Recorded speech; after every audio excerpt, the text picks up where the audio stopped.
5 government city, 6 finance city, 7 knowledge city, 8 electronics city, 9 justice city. ఎందుకు చెప్తున్నానంటే ఈ 9 theme సిటీస్లో ప్రధానమైనటువంటి 4 థీమ్ సిటీస్ ఏదైతే ఎలక్ట్రానిక్ సిటీ కావచ్చు, నాలెడ్జ్ సిటీ కావచ్చు, జస్టిస్ సిటీ కావచ్చు, అదేవిధంగా టూరిజం సిటీ, ఈ 4 థీమ్ సిటీస్ ఈ బటర్ఫ్లై జంక్షన్, ఈ రాయలసీమ జంక్షన్, ఈ పేరేసెల్ల నుంచే కనెక్టివిటీ వెళ్ళాలి. కాబట్టి రేపు సుమారు ఈ 9 నవనగరాల్లో మినిమం 35 lakhs ఎంప్లాయ్మెంట్ రాబోతుంది రాబోయే రోజుల్లో. 35 లక్షల ఎంప్లాయ్మెంట్ అంటే ఎన్ని లక్షల గృహాలు అవసరం ఒకసారి మీరు ఆలోచించండి. సో మనం అతి చేరువలో ఉన్నాం రాజధానికి, సిఆర్డిఏకి.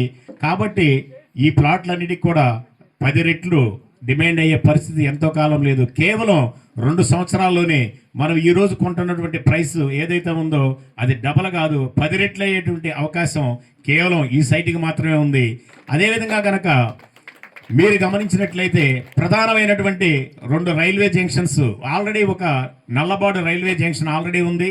రాబోయే రోజుల్లో పెదకూరపాడులో రైల్వే జంక్షన్ స్టార్ట్ చేస్తున్నారు. ఈ పెదకూరపాడు నుంచి హైదరాబాద్కి బుల్లెట్ ట్రైన్ అనేది ఆల్రెడీ అప్రూవల్ పర్మిషన్స్ కూడా తీసుకోవడం జరిగింది. మరొక బుల్లెట్ ట్రైన్ నల్లబాడు నుంచి బెంగళూరు.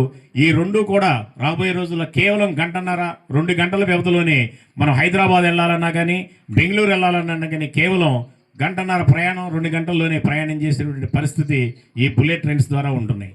అదేవిధంగా మీరు ఒకసారి కంపేర్ చేసుకుంటే అంతర్జాతీయ విమానాశ్రయాలు మనకు పక్కనే ఈరోజు గన్నవరంలో ఉంది. ఇటు చూసుకుంటే మనకి చెన్నై, అటు చూసుకుంటే బెంగళూరు, ఇటు చూసుకుంటే హైదరాబాదు.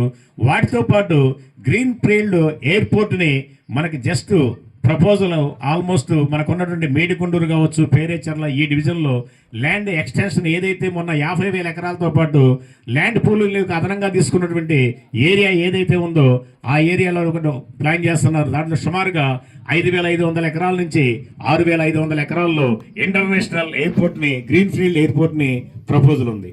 సో మీకు ఎటు చూసుకున్న కనెక్టివిటీ, ట్రైన్ కనెక్టివిటీ కావచ్చు, బుల్లెట్ ట్రైన్ కనెక్టివిటీ కావచ్చు, ఎయిర్పోర్ట్ కనెక్టివిటీ, ఇవన్నిటికీ అనుసంధానమైనటువంటి ప్రాజెక్ట్ ఇది. మరి ఆల్రెడీ మన పక్కనే ఉన్నాం, ఆల్రెడీ ఫేమస్ అయినటువంటి తులసి రామచంద్ర ప్రభు గారు ఏర్పాటు చేసిన తులసి గ్రూపు, దాని మనకు ఆపోజిట్ ఉన్నటువంటి